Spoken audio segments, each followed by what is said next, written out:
Hi, dyslexic genius here, Brett Hurt. I'm back on the Edison Triumph and the mandrel shaft bearing, which is right here. And I built one out of oilite bronze material, which is very good. Yes, you can order a bronze bushing like this with a 3/8 inch hole, but this doesn't have an oil hole. And it also might not fit through the casting.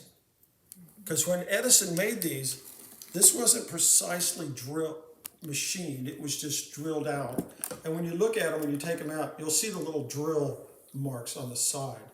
So what I do after I got the bearing out is I took my brake hone, like this, the two-pond one, and I came in here and I honed that out smoothly to get rid of the high areas. Because years ago, I built a go-no-go gauge right here out of aluminum with a 3/8 inch hole.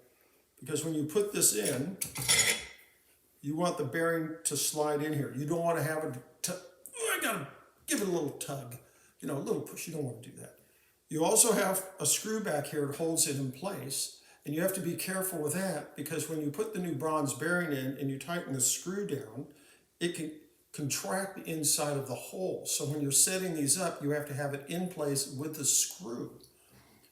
And after my veneer calipers right here are the #1 tool for this job, because this is what it should be. 0.375 is 3/8, but this is what it came out to. And I had a difference of this because the shaft looks like this. This part here goes to the drive pulley, and the mandrel's back here, and there's a little set screw right here. But this was off 2/1000ths of an inch in taper, and when I build one, you have to drill a hole through there, and then you have to put in an oil hole, and when you put the oil hole in, it leaves a burr on the inside of the hole you have here. So how do we fix that? Well, because everything was kind of off, I reamed it out at 375 because I figured out that would be the good clearance for that. But then when I put it together, the shaft wouldn't go through the hole. So I took where'd Mocha do with my brake hone? Is it on the floor? Again, probably. I took my flex hone. Oh, right here. I took my handy flex hone I talked about, and I flex honed it a little at a time till I got this to come in like that. So it spins. Now the problem erupts that because this is oilite bronze bearing, not just bronze, but oilite bronze, which has oil in it for lubrication. They use these in metal lathes and milling machines and stuff. You have to burnish it, which means you have to get the metal shaft to run smoothly around the oilite bronze bearing. And these things are so nice when I do them is that you really never have to oil them once you've put a dop in here. So when you burnish it, it'll spin like this. You'll see that very nicely. I took a valve grinding piece of rubber. This is what you put the valve in and you want to seat the valves. I machined it down and I do this. So what you do, you just sit here like this, and you oil the bearing. You just do here, and you see it spin like that. We're going to burnish this, and this might take some time. This might take 10 minutes, it might take an hour. How do you know when it's done? When you know it's done, you can do that, and it spins. This is almost done. What I'm going to show you is, you'll get this kind of the bronze in here will run, but when I wipe this off, you can see I have a high area here where the bearing's running, and then I have a low area here. So really, the whole bearing's running right there. So we have to fix this by burnishing it in place. Also,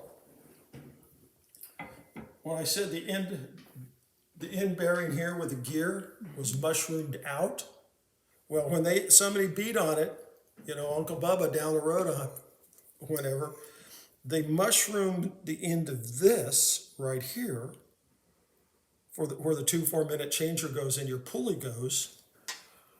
So I had to fix this because when you put these together, you want them just to slide on like that. It can have a little bit of tightness, but it should slide on. You shouldn't have to like crank on it. The other thing is you can see a number D here. That's very important on doing these when you take them apart. When you look at the old mandrel shaft, the old shaft here where the half nut comes down and it tracks, when you look closely, right where my finger is, you're going to see stamped a little D, and over here you're going to see a little T, Triumph D. That's for the changer system. Some will say THD, which means they were using the same one on the homes. Because this one was damaged like this, I machined a new one to match this one.